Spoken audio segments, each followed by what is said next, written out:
આયુષ મંત્રાલય ભારત સરકારના આયુર્વેદ વિભાગ દ્વારા વોર્ડ નંબર 17માં યુથ કોંગ્રેસના પ્રમુખ પાર્થ પટેલના સહયોગથી શહેરના તરસાલી વિસ્તારમાં આવેલા વિઘ્નેશ્વર ગણપતિ મંદિર પરિસર ખાતે નિઃશુલ્ક આયુર્વેદિક કેમ્પનું આયોજન કરવામાં આવ્યું હતું.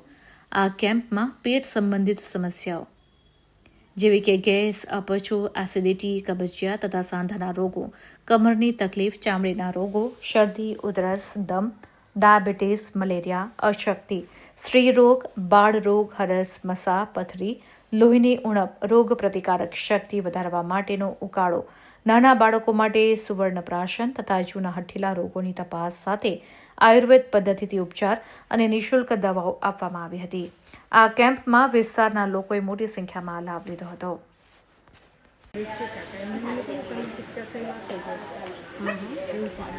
તો તમે સોનોગ્રાફી કે એવું કંઈ કરો? બધું નોર્મલ.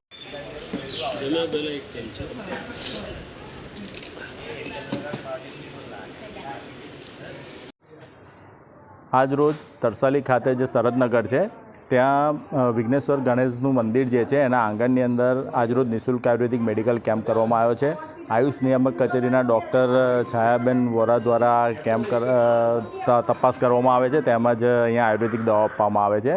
હવે આપ જાણો છો કે દર ગુરુવારે અમે અલગ અલગ જગ્યાએ સામાજિક કાર્યક્રમ કરતા હોય છે અને માજલપુર વિસ્તાર છે, તરસાલી વિસ્તાર છે, મકરપુરા, દરેક જગ્યાએ દર ગુરુવારે આ પ્રકારના કેમ્પ થાય છે. આ વખતે તરસાલી ખાતે આ કેમ્પ કરવામાં આવ્યો છે અને આની અંદર જનરલી જે સામાન્ય રોગ છે, તાવ છે, અત્યારે જે વાયરલ ઇન્ફેક્શન ચાલી રહ્યું છે એના માટેની દવા આપવામાં આવે છે. જે ઋતુ ફેરબદલ છે એની અંદર ઘણા લોકો માંદા પડતા હોય છે.